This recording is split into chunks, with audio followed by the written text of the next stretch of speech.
SD Negeri 3 Karangsenggol, Korwil Cam Kudasari, Kabupaten Purbalingga. Assalamualaikum warahmatullahi wabarakatuh. Pada kesempatan kali ini, saya akan menyampaikan koneksi antar materi modul 2.1 pembelajaran berdiferensiasi.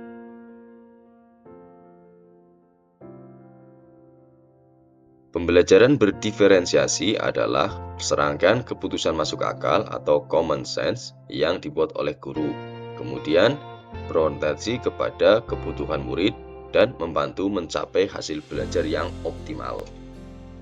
Dikarenakan pembelajaran berdiferensiasi berpihak pada murid, sehingga guru harus bisa menciptakan lingkungan belajar yang positif, kolaboratif, dan saling menghargai, serta adanya strategi pembelajaran yang didasari oleh kebutuhan murid, meliputi kesiapan belajar, minat belajar, dan profil belajar murid.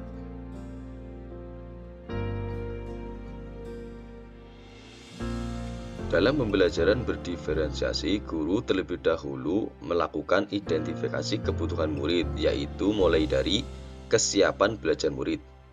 Kesiapan belajar murid adalah kapasitas murid untuk mempelajari materi baru dari yang bersifat mendasar menuju yang bersifat transformatif, dari konkret ke abstrak, sederhana ke kompleks, terstruktur ke terbuka, tergantung ke mandiri, dan lambat ke cepat. Maka dari itu, guru harus mengetahui kemampuan awal dari setiap murid. Yang kedua, profil belajar murid. Dalam profil belajar murid, maka perlu mengidentifikasi lingkungan belajar, misalnya terkait dengan suhu ruangan, tingkat kebisingan, jumlah cahaya, kemudian pengaruh budaya dari santai menjadi terstruktur, pendiam menjadi ekspresif, personal ke impersonal. Yang ketiga, gaya belajar murid, yaitu visual, belajar dengan melihat, auditory, belajar dengan mendengar, kinestetik, belajar sambil melakukan. Setelah guru melakukan identifikasi kebutuhan murid, dalam pembelajaran berdiferensiasi ada 3 strategi pembelajaran berdiferensiasi, yaitu 1. Diferensiasi konten. Diferensiasi konten adalah mendiferensiasikan materi pembelajaran kepada murid berdasarkan kebutuhan.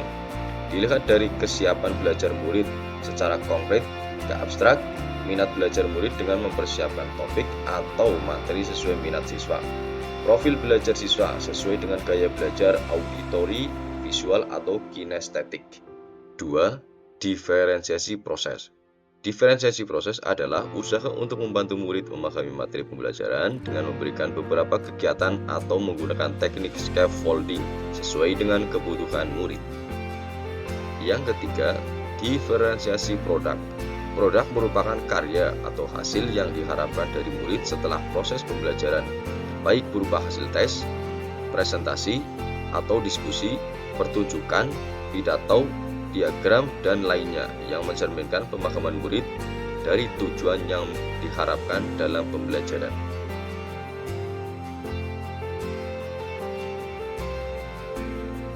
Kaitan antar materi dengan modul sebelumnya yaitu filosofi pendidikan KHD, pembelajaran berdiferensiasi dapat mewujudkan merdeka belajar. Berdasarkan pemikiran KHD, pendidikan adalah menuntun anak sesuai dengan kodrat alam dan kodrat zaman, dengan berpihak kepada anak sesuai perkembangan, minat, bakat, dan potensi anak. Hal ini berkaitan erat dengan pembelajaran berdiferensiasi yang bertujuan memberikan pembelajaran kepada anak dengan cara memetakan kebutuhan murid sesuai dengan kesiapan belajar, minat belajar, dan profil belajar anak. Kaitan dengan nilai dan peran guru penggerak bahwa pembelajaran berdiferensiasi dapat mewujudkan merdeka belajar apabila guru penggerak telah memiliki nilai guru penggerak dan menerapkan peran guru penggerak. Nilai guru penggerak meliputi mandiri, reflektif, kolaboratif, inovatif, berpihak kepada murid.